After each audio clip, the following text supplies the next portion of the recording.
Naitwa Tempa, fan wa Gor. Manze vitu nimeona game mbili zimepita.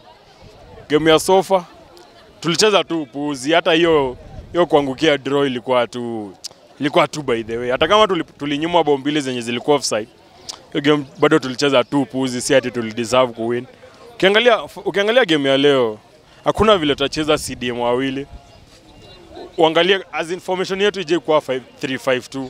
So ukituwekea sijui CDM wawili nani unamweka wapi? Hakuna vile hiyo kitu yote itawaka. Coach mwenyewe na Ziko sijui wanapigana kila siku. Ziko mwenyewe hapo hakuna mtu hata anafaa kubaki, hata huyo coach.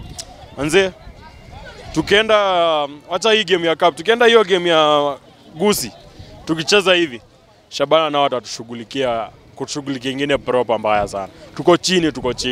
Tujecheza hivyo. Hiyo si style yetu ya play. Hatujazoea kucheza hivyo.